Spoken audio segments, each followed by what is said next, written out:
We are back with another day in the Hoop Scoop Media Top 100 Countdown, and at number 14 team in the country, we have the USC Trojans. What's up, college basketball fans? I'm Hoop Scoop Media co-founder Austin Getchy, and welcome to the Hoop Scoop Media Top 100 College Basketball Teams Countdown. In this series, we'll be counting down our top 100 teams for next season and releasing a video every day until the college basketball season begins. If you enjoy this content, please subscribe to our YouTube channel and give our social medias a follow. Simple things like that help more college basketball fans like you enjoy our content. With that being said, enjoy the rest of the video and 99 other videos in this series. Since taking over as the head coach of USC in 2013, Andy Enfield has put together some solid seasons, especially considering where the program was when he took over. The Trojans have been a consistent tournament team, making it the past 3 years, and would have made it the COVID year as well. Despite the May tournaments, Enfield typically settles in a range around 50th nationally, which is good, but doesn't really lead to many March runs. However, the 1 year where USC differed from that was 2021, where they had the #1 recruit Evan Mobley, who won Pac-12 Player of the Year. Having accumulated a lot of talent this year, USC is looking to have another top 25 team. However, the Trojans do lose a few solid pieces from last year's team. Drew Peterson, a two-time Pac-12 All-Conference performer, exhausted his eligibility. They also lost some significant pieces to the portal in Trey White and Reese Dixon-Waters, committing to Louisville and San Diego State, respectively. USC does bring some high-level players back. That starts with Boogie Ellis, one of the best guards in the country. He's a high-level scorer, averaging an efficient 18 points per game, in addition to having a 20% assist rate on the year.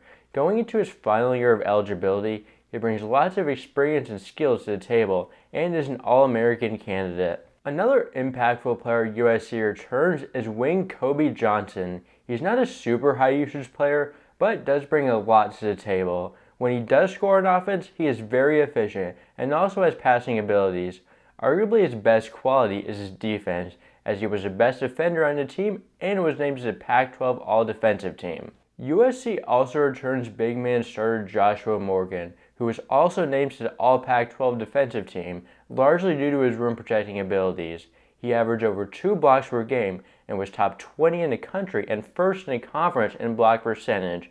He doesn't bring a ton on the offensive side, but he is an efficient inside scorer. Enfield took one transfer this offseason, with the addition of inter-conference wing DJ Rodman from Washington State.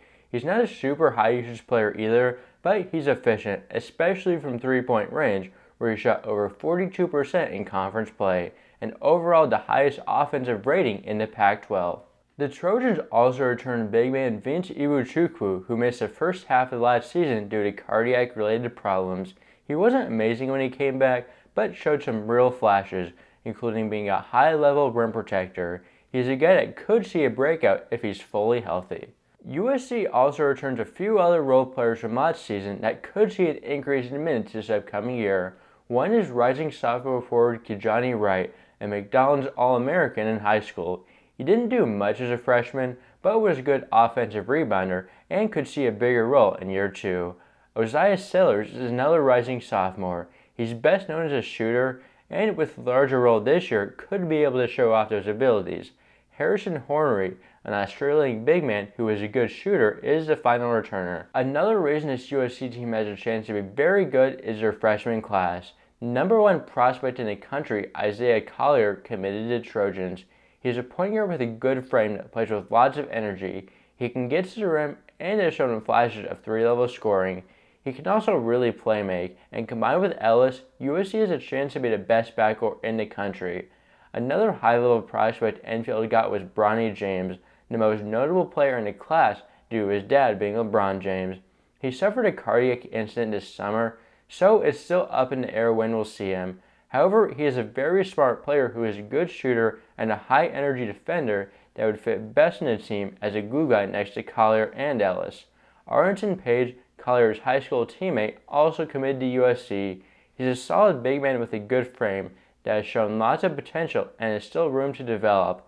The final commit is former St. John's commit Brandon Gardner. He's an explosive forward and another player with a high ceiling. Overall, this USC team is very talented and should be able to do some real damage this year. Even though Andy Enfield has typically been a lower seed in the tournament, this team has much more talent than his past teams, and due to that should get a boost. They have arguably the best backcourt in the country, and some solid defenders to go with that in the front court. I currently have them sitting at second in the Pac-12 in the last year before the drop to the Big Ten. USC fans, comment below your thoughts and where you'd personally rank the Trojans this upcoming year. We will be back tomorrow for the number 13 team in the country. Subscribe and turn on post notifications so you don't miss it.